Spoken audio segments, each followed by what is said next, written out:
বাবা অসুস্থ থাকায় হাসপাতালে ভর্তি, তাই মাকে বাড়িতে একা পেয়ে মার সাথে যেভাবে কাজ করলাম, গল্পটি সম্পূর্ণ শুনলে আপনাদের মেশিন দিয়ে পানি চলে আসবে। আপনারা হাতের কাজ করতে বাধ্য হবেন, তাই হাতের কাজ করার আগে হাতের কাছে অবশ্যই টিস্যু রাখবেন। কি নমস্কার বন্ধুরা, আজকের এই গল্পে আপনাদের স্বাগত। আমার নাম বিজয় এবং আমার বয়স ৩০ বছর। বর্তমানে আমি হায়দ্রাবাদে চাকরি করছি। আমি মূলত চণ্ডীগড় থেকে কাশিন্দা। মানিমাজরায় আমাদের ৩ তলা বাড়ি আছে। আমার মায়ের নাম সুশীলা, তার বয়স প্রায় ৫২ বছর। তিনি একজন গৃহিণী, যদিও তিনি বিএড সম্পূর্ণ করেছেন। আমার মা উচ্চতায় কিছুটা খাটো, কিন্তু শরীরে মোটাসোটা। তিনি সবসময় শাড়ি পরেন। আমি কখনো তাকে শাড়ি ছাড়া অন্য কিছু পরতে দেখিনি।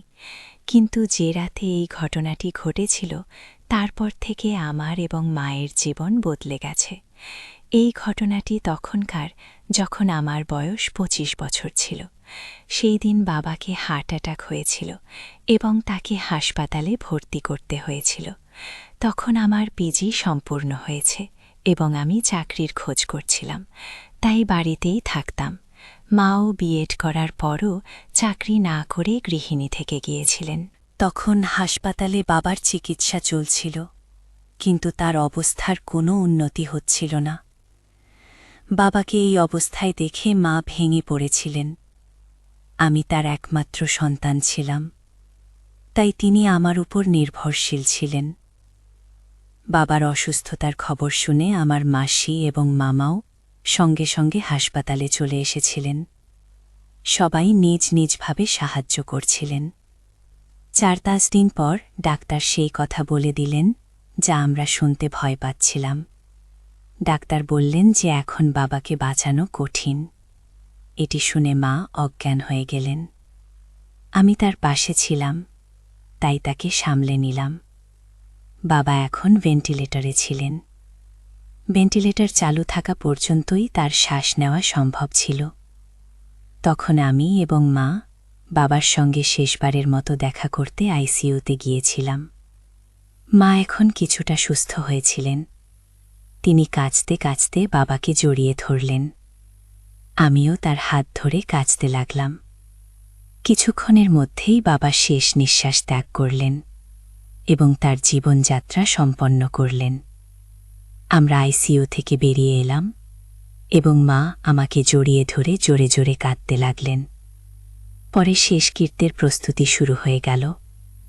দিন কেটে গেল। সন্ধ্যা ৬টা বাজে গিয়েছিল।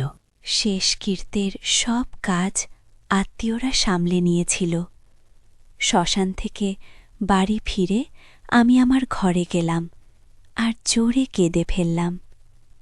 মা শুধু কাঁদছিল, সে খুবই কষ্ট পাচ্ছিল। কিছুক্ষণ পর মাসি আমার জন্য চা নিয়ে এলো। তখন আমি উঠে বসলাম। চা নিতে নিতে তাকে জিজ্ঞেস করলাম, মা কেমন আছে মাসি? মাসি বলল, দিদি এখনও কাঁদছে বিজয়, তার খুব কষ্ট হচ্ছে। আমি বললাম, হ্যাঁ মাসি, তার বাবার সঙ্গে খুব লেগে থাকত। আমারও কিছুই মাথায় আসছে না। বিজয় বলল, আমি বুঝতে পারছি বিজয়, কিন্তু এখন দিদির তোমারই সাহায্য দরকার। এই বয়সে সে পুরোপুরি তোমার উপর নির্ভরশীল। কে এতটা বয়ে বাসি চলে গেল। তখন আমি ভাবতে লাগলাম, এখন এই বাড়ির দায়িত্ব আমারই। আমার মাথায় চাকরি আর ভবিষ্যৎ জীবন নিয়ে নানা চিন্তা আসতে লাগল। আমাকে যত তাড়াতাড়ি সম্ভব চাকরি খুঁজে নিতে হবে, নিজেকে দায়িত্বশীল করে তুলতে হবে, কারণ বাবার পেনশনে আমরা আর কতদিন চলব। এসব চিন্তায় আমার মাথা ভারী হয়ে উঠছিল। আমি আমার ঘরের বারান্দায় গিয়ে দাঁড়ালাম, যাতে কিছুটা তাজা বাতাস পাই। এতে কিছুটা ভালো লাগল। লিভিং রুমে মা আর মাসি বসেছিল, আত্মীয়দের সঙ্গে কথা বলছিল। কিছুক্ষণ পর আত্মীয়দের ভিড় কমে গেল। মাসি আমার ঘরে এসে বলল, আমি খাবার তৈরি করি, তুমি এতক্ষণ মায়ের কাছে বসো। আমি হ্যাঁ বলে মায়ের কাছে গিয়ে বসলাম। আমাকে দেখে মা আমার গলা জড়িয়ে আবার কেঁদে ফেলে। আমি তাকে জড়িয়ে ধরে শান্ত করার চেষ্টা করলাম। আমার মা ফর্সা রোমে ছিলেন। এত কান্নায় তার গাল লাল হয়ে গিয়েছিল, তার চোখও ক্লান্ত দেখাচ্ছিল। সে আমাকে জড়িয়ে ধরে কাঁদতে লাগল। আমি তাকে বললাম, মা, এখন আর কাঁদো না, যা হবার তা হয়ে গেছে। এখন আমি আছি না তোমার সঙ্গে, আমি সব সামলাফি। মা বলল, হ্যাঁ বেটা, তোমাকে দেখেই এখন দিন কাটাচ্ছি। তোমাকে দেখলেই তার কথা মনে পড়ে। কি? এ তো বলেই মা আরও জোরে কাঁদতে লাগল। এমন সময় মাসি বাইরে এলো আর মাকে বলল, দিদি, একটু খাবার খাও, দুটো লোকমা খেলে কিছুটা ভালো লাগবে। খিমা হ্যাঁ বলল। মাসি বলল, তুই রান্নাঘরে গিয়ে দেখ, আমি সাহায্য করি, তোমার খুব দুর্বলতা এসে গেছে। খিমা বলল, তুই রান্নাঘরে গিয়ে দেখ, আমি এসে সাহায্য করছি। এত বলে মাসি রান্নাঘরে চলে গেল। আমি মায়ের হাত ধরে সাপোর্ট দিয়ে তাদের রুমে নিয়ে গেলাম। তারপর মা বাথরুমে গিয়ে ফ্রেশ হয়ে এলো। এখন তার মুখ কিছুটা ঠিক মনে হচ্ছিল। সারাদিনের দৌড়াদৌড়িতে সে খুব ক্লান্ত হয়ে গিয়েছিল। আমি প্রথমবার মাকে এভাবে দেখলাম। নিজের অজান্তে আমার কিছুটা অদ্ভুত লাগছিল। এমন সময় মা বলল, বিজয় বেটা, তুমি কি আমার একটু সাহায্য করবে? আমি শাড়ি বদলাতে চাই, খুব দুর্বল লাগছে। আমি বললাম, হ্যাঁ মা, আমি আছি না, বল কি সাহায্য করব। মা বলল, প্রথমে দরজা বন্ধ করে দাও আর আলমারি থেকে সেই সাদা শাড়িটা বের করে দাও। তখন দরজার পাশে দাঁড়িয়ে আমি বললাম, ঠিক আছে মা, আমি দিচ্ছি, তুমি শুধু এখানে বসো। তারপর আমি দরজা বন্ধ করে হলুদ রঙের ছোট বাল্ব জ্বালালাম আর আলমারি থেকে সাদা শাড়ি খুঁজতে লাগলাম। শাড়ি পেয়ে মাকে দিতে পিছনে ফিরে তাকালাম, কিন্তু পিছনে ফিরে যা দেখলাম তাতে আমি হতবাক। মা আমার দিকে পিঠ করে দাঁড়িয়েছিল। আমি কি বুঝতে পারলাম না। দ্রুত শাড়ি মাকে দিয়ে দিলাম আর পিঠ ফিরে দাঁড়িয়ে গেলাম। এদিকে আমার মাথায় নানা রকম চিন্তা ভিড় করতে লাগল। এমন সময় মা বলল, বিজয় বেটা, আরেকটা কাজ করবে? আলমারিতে হলুদ রঙের আমার শাড়ি আছে, সেটা দেবে? এ কথা শুনে আমি অবাক, কিন্তু নিজেকে সামলে নিয়ে বললাম, হ্যাঁ মা, আর হলুদ শাড়ি খুঁজতে লাগলাম।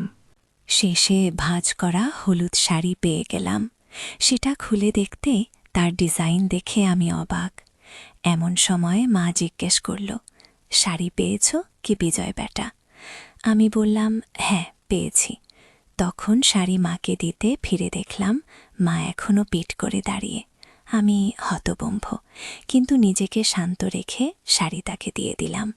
হলুদ বাল্বের আলোয় যা দেখলাম তা বিশ্বাস করার মতো কিছু নয়। তৈরি হয়ে মা বলল, বিজয় বেটা, তুমিও দ্রুত তৈরি হয়ে যাও, আমি এখানেই অপেক্ষা করছি। খুশি হতে বাথরুমের দিকে গেলাম। মা বলল, আমার কাপড় বাথরুমে রেখে দেবে। খুমি হ্যাঁ বলে দিলাম। তারপর সে একটা শাড়ি দিল আর নিচে রাখা কালো চাদরও তুলে দিল। আমি চুপচাপ বাথরুমে গিয়ে দরজা বন্ধ করলাম। ভেতরে গিয়ে গভীর শ্বাস নিলাম। বাইরে এসে দেখলাম মা এখনো বসে আছে। আমি তার হাত ধরে উঠালাম আর তাকে খাওয়াতে নিয়ে গেলাম। আমার সময় মা খুব শান্ত ছিল। বাড়িতে এখন শুধু আমি, মা, মামা আর মাসি রয়ে গিয়েছিলাম। বাকি আত্মীয়রা চলে গিয়েছিল। খাওয়ার পর মাসি আমাকে জিজ্ঞেস করল, বিজয়, ঘুমানোর ব্যবস্থা কি করব? আমি বললাম, মাসি, আজ আমি মায়ের পাশে শোব। সে আগে আসলে সে ইতিমধ্যেই সমস্যায় আছে। তুমি তো সকাল সকাল উঠতে হবে, তাই তুমি আমার রুমে ঘুমিয়ে পড়ো। মাসি বলল, আমরা লিভিং রুমে ঘুমো। মাসি বলল, ঠিক আছে, তাহলে তাই করা যাক। রাতে যদি কিছু দরকার হয় আমাকে জানিও। মাসি রান্নাঘরের কাজ ছেড়ে আমার রুম ও লিভিং রুমে বিছানা করে চলে গেল। আমি বেডরুমে গিয়ে দেখলাম মা সেখানে নেই। আমি দরজা বন্ধ করে কাপড় বদলাতে শুরু করলাম। যেই আমি শার্ট জিন্স খুলে নাইট ড্রেস খুঁজতে লাগলাম, অমনি বেডরুমের লাইট জ্বলে উঠল। পিছনে ফিরে দেখলাম মা ভিতরে চলে এসেছেন। তিনি চুপচাপ লাইট জ্বালিয়েছিলেন। আমি মেজাজ হালকা করতে জিজ্ঞেস করলাম, মা, আমি নিচে ঘুমো, তুমি আরামে ঘুমিয়ে পড়ো। মা বললেন, বিজয়, আমার মনে হচ্ছে না আজ ঘুম আসবে, তুমি এখানেই আমার পাশে ঘুমাও। তারপর আমি ফ্যান চালিয়ে দেখলাম বেডরুমে শুধু একটি কম্বল আছে। আমি বললাম, মা, আমি আমার রুম থেকে কম্বল নিয়ে আসি। মা বললেন, বিজয়, মাসি ঘুমিয়ে পড়েছে আজকের জন্য, এই কম্বলই ঠিক আছে। তারপর আমি এসি চালু করে দিলাম, বেডরুমের দরজা একটু বন্ধ করলাম আর রুমের সব লাইট বন্ধ করে শুধু ডিম হলুদ আলোর বাল্ব জ্বালিয়ে বিছানায় চলে এলাম। তারপর মা মশারি টাঙিয়ে কম্বল গায়ে দিলেন এবং আমার দিকে পিঠ করে ঘুমিয়ে পড়লেন। আমিও কম্বলে ঢুকে ছাদের দিকে তাকিয়ে শুয়ে রইলাম। এখন এসির কারণে রুমে ঠান্ডা অনুভূত হচ্ছিল। কিছুক্ষণ পর আমি মায়ের কান্নার আওয়াজ শুনতে পেলাম। মাকে এই অবস্থায় দেখে আমার অদ্ভুত লাগছিল। আমি মায়ের কাছে সরে গিয়ে তার কাঁধে হাত রেখে বললাম, মা, শান্ত হও। আমি জানি এটা তোমার জন্য খুব কঠিন, কিন্তু বাবা সবসময় আমাদের সঙ্গে থাকবেন, আর আমি তো আছি তোমার দেখাশোনার করার জন্য। মা কাঁদতে কাঁদতে বললেন, বিজয়, বাবা অনেক কিছু দিয়েছেন, আজকার ছাড়া বেঁচে থাকা খুব কঠিন হয়ে পড়েছে আমার জন্য। আমি মায়ের আরও কাছে সরে গিয়ে তার কাঁধে মাথা রাখলাম। মা কিছুক্ষণের জন্য কান্না বন্ধ করে বললেন, বিজয় বেটা, যখন তুমি আমার সঙ্গে থাকো তখন মনে হয় যেন তোমার বাবাই আমার সঙ্গে আছেন। তুমি একদম তোমার বাবার মতোই। এ কথা বলে মা কিছুটা শান্ত হলেন। আমিও আবার স্যারের দিকে তাকালাম। এখনও আমার মাথায় একের পর এক চিন্তা বেরিয়ে আসছিল। এমন সময় হঠাৎ আমার কিছু মনে পড়ল এবং অনিচ্ছা সত্ত্বেও খারাপ চিন্তা মাথায় আসতে লাগল। এসব আমার মাথায় ঘুরপাক খাচ্ছিল। এমন সময় মা জিজ্ঞেস করলেন, বিজয় বেটা, তোমার ঘুম আসছে? আমি বললাম, না মা, কেন, কি হয়েছে? মা বললেন, কিছু না রে, আমার ঘুম আসছে না, একটু ভয়ও লাগছে এবং একটু ঠান্ডাও লাগছে। একটা কাজ করবে আমার জন্য? আমি বললাম, ঘাবড়াবে না মা, আমি আছি, বল কি চাই? মা বললেন, একটু আমার কাছে সরে এসে ঘুমাবে। আমি বললাম, হ্যাঁ চলো, এবং মায়ের কাছে সরে গেলাম। মা আমার হাত ধরে তার উপর টেনে নিলেন। কিছুক্ষণ পর আমি মাকে বললাম, মা, তোমার মনে আছে যখন আমি ছোট ছিলাম তখন পা ছড়িয়ে ঘুমানোর অভ্যাস ছিল? তুমি কতবার আমার এই অভ্যাস ছাড়ানোর চেষ্টা করেছ, কিন্তু আমি মানিনি। মা হেসে বললেন, তুমি আমার কথা কখনো কখনো শুনতে না, কিন্তু বাবা বললে মানতে, আর কয়েকদিন পর আবার সেই অভ্যাস। আমিও আবার আমার ছোটবেলার কথা বলে তাকে খুশি করার চেষ্টা করলাম, যাতে তার দুঃখ কিছুটা লাঘু হয়।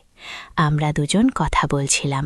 এমন সময় হঠাৎ মা বললেন, বিজয় বেটা, তোমার পা ছড়িয়ে ঘুমানোর অভ্যেস ছেড়ে গেছে নাকি এখনও আছে? আমি বললাম, পুরোপুরি ছেড়ে যায়নি, এখনও একটু এত আছে। মা বললেন, আমি জানতাম, কিছু না, আমার কাছে তুমি এখনও আমার বাচ্চা, যদি ভালো লাগে তুমি সেভাবেই ঘুমাতে পারো।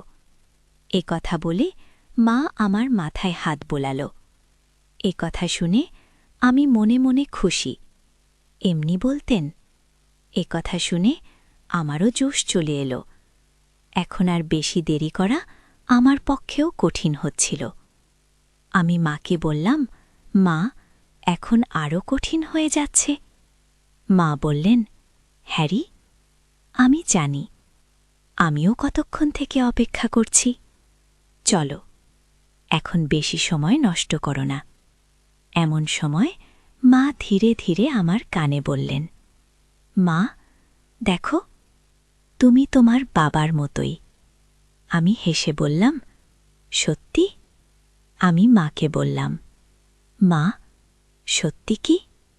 তাও আমি জানতাম না। তুমি এতে খুশি হবে। খুশি শুনে মা বললেন, দেখো, এসব তোমার বাবার স্মৃতিতে হবে। আমি সবসময় তোমার বাবাকে তোমার মধ্যে দেখেছি, কিন্তু আমারও ধারণা ছিল না যে আজ এমন কঠিন সময় আমরা কথা বলবো। আর সত্যিই আমি ভাগ্যবান যে তোমার মতো সন্তান পেয়েছি।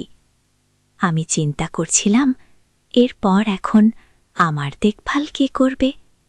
কি এমন? কথা বলতে বলতে মায়ের চোখ ভরে এলো।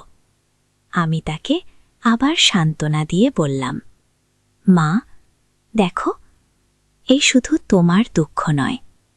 এখন তোমার আর চিন্তা করার দরকার নেই। আমি তোমাকে কখনো একা ছাড়ব না। গিয়ে এবার মা আমার কাঁধে মাথা রেখে কাঁদতে লাগলেন। আমি তার অশ্রু মুছে দিয়ে বললাম, মা আমি জানি বাবা আমাদের কখনো কোনো কিছুর অভাব হতে দেননি, কিন্তু যদি কখনো তোমার কিছু দরকার হয় তাহলে কোনো দ্বিধা না করে আমাকে বলবে। এখন আমাদের দুজনের মধ্যে কোনো কিছু লুকানোর কোনো কারণ নেই। এটি শুনে মা বললেন, তুমি যখন আমার সাথে থাকো তখন আমাকে আগের মতোই ডাকো। তোমার মুখে আমার নাম শুনতে ভালো লাগে। আমি বললাম, হ্যাঁ মা, আমার প্রিয় মা গো। আমরা দুজন এখন উঠে বসে গেলাম। মায়ের মুখে এক অন্য রকম উজ্জ্বলতা ফুটে উঠল, যেন তিনি একটি বড় ছাপ থেকে মুক্তি পেয়েছেন। মুখ দেখে মনে হচ্ছিল তিনি খুব খুশি। তখন সকালের একটি ০টা বেজে গিয়েছিল। মা উঠে ব্রাশ করতে লাগলেন। আমি ঘুমানোর প্রস্তুতি নিচ্ছিলাম।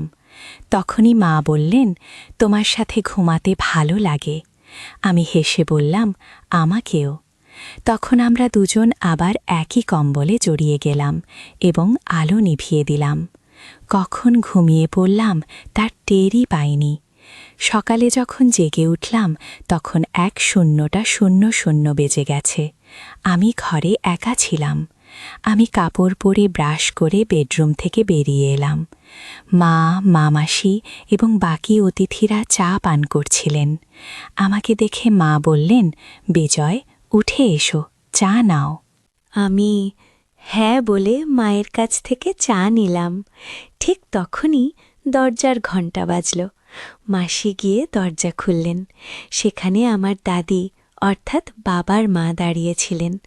আমার দাদি জাপানের চাচার কাছে থাকতেন। দাদা চলে যাবার পর চাচা তাকে নিজের সাথে নিয়ে গিয়েছিলেন। বাবা হঠাৎ মারা যাওয়ায় তিনি তাড়াতাড়ি আসতে পারেননি। দাদি বাড়িতে ঢুকে জোরে জোরে কাঁদতে শুরু করলেন। মাও তাকে জড়িয়ে ধরে কাঁদতে লাগলেন। আমার দাদির নাম ছিল সাবিতা। আমি তাকে ছোটবেলায় দেখেছিলাম। দাদা চলে যাবার পর চাচা তাকে তাড়াতাড়ি নিজের সাথে নিয়ে গিয়েছিলেন। আমি অনেক বছর পর দাদিকে দেখছিলাম। দাদি অনেক বদলে গিয়েছিলেন। তার জীবনের আপন কথা বলার ভঙ্গি সবই জাপানের মতো হয়ে গিয়েছিল। আমাকে দেখে দাদি স্নেহে আমার মুখে হাত বোলালেন এবং আমাকে জড়িয়ে ধরে কাঁদতে লাগলেন। আমি দাদিকে সান্ত্বনা দিচ্ছিলাম। পরের ১-৫ থেকে ২-০ দিন শুধুই ব্যস্ততায় কেটে গেল। এখন দাদি চলে এসেছিলেন, তাই আমার এবং মায়ের জন্য বেশি সময় পাওয়া যাচ্ছিল না। রাতেও দাদি মায়ের সাথে ঘুমাতেন, তাই আমাদের একসাথে থাকার সুযোগ হচ্ছিল না। আমরা কথা বলতাম, কিন্তু চুপি চুপি। তাতেও এক অন্যরকম মজা ছিল। যখন সময় পেতাম তখন কথা বলতাম, কিন্তু এমন সুযোগ খুব কমই পেতাম। এখন বাবা চলে যাবার ১ মাস হয়ে গিয়েছিল। দাদি তখনও বাড়িতেই ছিলেন। আত্মীয় স্বজনদের দেখা করতে আসা কমে গিয়েছিল। মাসিও ১-২ দিনের মধ্যে নিজের বাড়ি চলে যাবেন। বাড়ির সব কাজ ধীরে ধীরে স্বাভাবিক হয়ে আসছিল। মাঝে মাঝে কোনো আত্মীয়ের ফোন আসত বা কেউ দেখা করতে আসত। আর তখন পুরনো স্মৃতি তাজা করে কান্না শুরু হয়ে যেত। একদিন দাদি বললেন, বিজয় বেটা, তোমার সাথে কিছু কথা বলতে হবে। আমি বললাম, বল দাদি, কি? দাদি বললেন, আজ তোমার বাবা চলে যাওয়ার 1 মাস হয়ে গেল। তোমার মা এখনও সেই শোক থেকে বেরোতে পারেননি। তাই আমি বলছি, তুমি মাকে মামার বাড়ির শিবপুরে নিয়ে যাও। সেখানে কয়েকদিন থাকলে সুশীলার কিছুটা স্বস্তি হবে। সুশীলা আমার মায়ের নাম। আমি বললাম, হ্যাঁ দাদি, আপনি ঠিক বলেছেন, আমি মায়ের সাথে কথা বলবো। ও দাদির কথা আমার কাছে ঠিক মনে হলো। মা এবং আমাদের একটা দিন পর একসাথে সময় কাটানোর সুযোগ মিলত। তাই আমি তাড়াতাড়ি প্রস্তুত হলাম এবং মায়ের সাথে এই কথা বললাম। মাকেও এই কথা ঠিক মনে হলো। তারপর আমি মামাকে ফোন করে আমাদের আসার পরিকল্পনা জানালাম। মামা এবং মামি দুজনেই উৎসাহিত হয়ে প্রস্তুত হলেন। পরের দিন আমাদের বেরোতে হবে, তাই আমি এবং মা প্যাকিং শুরু করলাম। কিছু প্রয়োজনীয় কাপড় নিয়ে আমরা ব্যাগ প্রস্তুত করলাম। পরিকল্পনা ছিল যে আমি এবং মা ফ্লাইটে ভুবনেশ্বর যাব।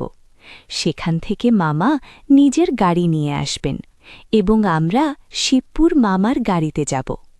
মনসুন শুরু হয়ে গিয়েছিল, তাই আমরা তাড়াতাড়ি বের হবার সিদ্ধান্ত নিলাম। পরিকল্পনা অনুযায়ী আমরা চণ্ডীগড় থেকে ভুবনেশ্বরের ফ্লাইট ধরার জন্য প্রস্তুত হলাম। ফ্লাইটে বসেই মা আমার কাঁধে ধরে ঘুমিয়ে পড়লেন, কিন্তু আমি নিজেকে সংযত রাখলাম। চণ্ডীগড় থেকে ভুবনেশ্বরের ফ্লাইট প্রায় 2 ঘণ্টার, তাই আমরা দুপুর 1টায় ভুবনেশ্বর পৌঁছে গেলাম। আমরা ভুবনেশ্বর এয়ারপোর্টে নামতেই সেখানে তীব্র বৃষ্টি শুরু হয়ে গেল। এয়ারপোর্টে পৌঁছে আমি মামাকে ফোন করলাম, মামা, আপনি কোথায়? আমরা ভুবনেশ্বর এয়ারপোর্টে পৌঁছে গেছি। কিন্তু মামা তখনও ভুবনেশ্বর পৌঁছায়নি। আমি এয়ারপোর্টে মোবাইল বন্ধ করতেই জানতে পারলাম যে ভুবনেশ্বরের উপকূলীয় অঞ্চলে ঘূর্ণিঝড় এসেছিল, তাই তীব্র বৃষ্টি হচ্ছিল এবং ভুবনেশ্বরের সব রাস্তা বন্ধ হয়ে গিয়েছিল। আমি মায়ের সাথে এসব খবর শেয়ার করলাম এবং আমরা সিদ্ধান্ত নিলাম যে ঘূর্ণিঝড় এবং বৃষ্টি থামার পর্যন্ত আমরা ভুবনেশ্বরেই থাকব। আমি মামা এবং দাদিকেও এই খবর দিলাম। সবাই এই পরিস্থিতিতে অসহায় ছিল, তাই কারোর কোনো অসুবিধা হলো না। তারপর আমি এয়ারপোর্টের কাছে একটি ভালো 5 স্টার হোটেলের রুম বুক করলাম। সেখানে অন্য কোনো রুম না পাওয়ার যাওয়ায় আমাদের 5 স্টার হোটেলের একটি ব্যালকনিযুক্ত রুমই বুক করতে হলো। এই পরিস্থিতিতে আমরা দুজনেই খুশি ছিলাম, কারণ আমরা যতটা সময় চেয়েছিলাম ততটা সময় পেয়ে গিয়েছিলাম এবং নিশ্চিতভাবেই কেউ জানত না আমরা দুজনেই। তখন যে কোনো ক্যাব পেয়ে গেলাম তা বুক করে হোটেলে পৌঁছে গেলাম। সেখানে চেক ইন কাউন্টারে আমরা দুজনেই চেক ইন করছিলাম। আমি আমার নামে রুম বুক করেছিলাম, তাই আমি আমার ডকুমেন্ট দিলাম। ঠিক তখনই রিসেপশনিস্ট বলল, স্যার, আমাদের ম্যাডামেরও ডেটা চাই সিস্টেমে যোগ করার জন্য। আমি হ্যাঁ বলে মায়ের ডেটা দেওয়ার কথা ভাবছিলাম। তখনই মা এগিয়ে এসে নিজেই বলতে শুরু করলেন। মা বললেন, হ্যাঁ মিস সুশীলা। গোমায়ের এই উত্তর শুনে আমি হতবাক হয়ে গেলাম। রিসেপশনিস্ট অপারেশন এবং রিলেশনশিপ জিজ্ঞাসা করলে মা বললেন, মিসেস কু। এখন আমি মায়ের কিমা বড় চোখে তাকালেন, আমাকে হালকাভাবে দেখে হাসলেন। আমি সব বুঝে গেলাম এবং আমরা দুজনেই রুমে চলে গেলাম। রুমে ঢুকেই আমি দরজা বন্ধ করলাম। আমার ওয়াশরুমে যাওয়া দরকার ছিল, ভ্রমণ আর দৌড়োদৌড়িতে সময় পাইনি। তখন আমি মাকে একটু সরিয়ে বললাম, সুশীলাজি, শুধু 2 মিনিট, আমি এক্ষুনি আসছি। আমি তাকে একটু সরিয়ে দিলাম, কিন্তু সে সরে যাচ্ছিল না। তখন আমি নিজেই একটু সরে গেলাম। মা তখন বললেন, বিজয় বেটা, থামার দরকার নেই। আমি বললাম, 2 মিনিট, আমি ওয়াশরুমে যাচ্ছি। কেউ কথা শুনে এটা চোখ জ্বলে উঠল। সে সঙ্গে সঙ্গে বলল, আমাকে গোসল করতে হবে। কেউ তখন আমি আশ্চর্য আর খুশিতে দিতে বললাম, আচ্ছা, গোসল করবে। মা হেসে বললেন, হ্যাঁ, আমাকে এসব কিভাবে জানবে? তিনি বললেন, তুমি কি ভাবো এত বছর ধরে তোমার বাবাকে কখনো অন্য কোনো মহিলার কাছে যাওয়ার দরকার পড়েনি? কেন? কারণ আমি তাকে কোনো কিছুর জন্য কখনো না বলিনি। যা কিছু তার দরকার ছিল আমি বানিয়ে দিয়েছি তার জন্য। আমাকে কি ইন্টারনেট থেকে বিভিন্ন রেসিপি শিখতে হয়েছে? কিন্তু তখনই আমি এসব নতুন জিনিসের কথা জানতে পেরেছি। তখন আমি আশ্চর্য হয়ে বললাম, সত্যি? মা বললেন, হ্যাঁ সত্যি। কি আমরা দুজনেই ক্লান্ত ছিলাম, তাই দুজনেই ঘুমিয়ে পড়লাম। যখন উঠলাম তখন সন্ধে 6টা বেজে গিয়েছে। ক্ষুধা পেয়েছিল, তাই আমরা প্রস্তুত হয়ে হোটেলে পেট ভরে খাবার খেতে গেলাম। হোটেলে ভালো খাবার খাওয়ার পর আমরা দুজনেই রুমে ফিরে এলাম। রুমে একটা শান্তিপূর্ণ পরিবেশ ছিল। মা বললেন, বিজয়, আজকের সন্ধে খুব বিশেষ। তখন তার চোখে একটা জলস্বভাব ছিল, যা আমি আজই কখনো দেখিনি। আমি হেসে বললাম, হ্যাঁ মা, আজকের সন্ধে সত্যিই বিশেষ। তারপর আমরা দুজনেই টিভি অন করলাম এবং কিছুক্ষণের জন্য একটি রোম্যান্টিক মুভি দেখতে লাগলাম। মুভির সময় মা আমার হাত ধরে ফেললেন এবং ধীরে ধীরে আমার কাছাকাছি চলে এলেন। তখন তার মুখে একটা মিষ্টি হাসি ছিল। তিনি বললেন, বিজয়, তোমার সাথে কাটানো প্রতিটি মুহূর্ত আমার জন্য বিশেষ। আমি তার চুলে হাত বুলিয়ে বললাম, মা, তুমি আমার জীবনের সবচেয়ে সুন্দর অংশ। তারপর আমাদের মধ্যে একটা গভীর রোম্যান্টিক আলোচনা শুরু হলো। আমি তার কাছাকাছি গেলাম, সেও আমার কাছাকাছি এলো। তারপর আমি তাকে জড়িয়ে ধরলাম। সেই মুহূর্তটা মনে হচ্ছিল যেন সময় থেমে গেছে। তার হৃৎস্পন্দন আমার হৃৎস্পন্দনের সাথে মিলে যাচ্ছিল। আমরা একে অপরকে কাছ থেকে অনুভব করলাম এবং আমাদের শ্বাস এক হয়ে গেল। মা ধীরে ধীরে বললেন, বিজয়, আমি তোমাকে খুব ভালোবাসি। আমি আমার ঠোঁটে হালকা হাসি নিয়ে বললাম, মা, তুমি তো আমার জীবন। তারপর আমরা একে অপরের চোখে তাকালাম এবং ধীরে ধীরে আমাদের ঠোঁটগুলো কাছাকাছি আনলাম। সেই মুহূর্তটা খুবই জাদু করেছিল। ঠিক তখনই আমাদের ঠোঁট একে অপরের সাথে মিলে গেল এবং আমরা একটা গভীর আর রোম্যান্টিক অভিজ্ঞতা ভাগ করলাম। এই অভিজ্ঞতা আমাদের ভালোবাসার বিশ্বাসের প্রতীক ছিল। তারপর আমরা দুজনেই একে অপরের বাহুতে রাত কাটালাম।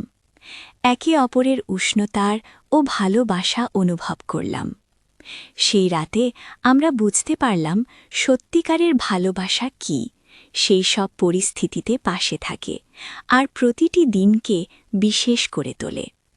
সেই দিন থেকে আমাদের জীবন আরও রঙিন হয়ে গেল এবং আমরা দুজনেই প্রতিটি মুহূর্তকে একে অপরের সাথে বাঁচার সিদ্ধান্ত নিলাম। তো বন্ধুরা, এটা ছিল আমাদের আজকের ছোট্ট গল্প। আপনাদের এই গল্প কেমন লাগলো কমেন্ট করে অবশ্যই জানাবেন। যদি গল্পটা ভালো লেগে থাকে তাহলে লাইক করুন এবং আপনার বন্ধুদের সাথে শেয়ার করুন। এ ধরনের আরও রোমাঞ্চকর গল্পের জন্য আমাদের চ্যানেল সাবস্ক্রাইব করুন এবং বেল আইকন টিপতে ভুলবেন না, যাতে আপনি আমাদের কোনো গল্প মিস না করেন। ধন্যবাদ।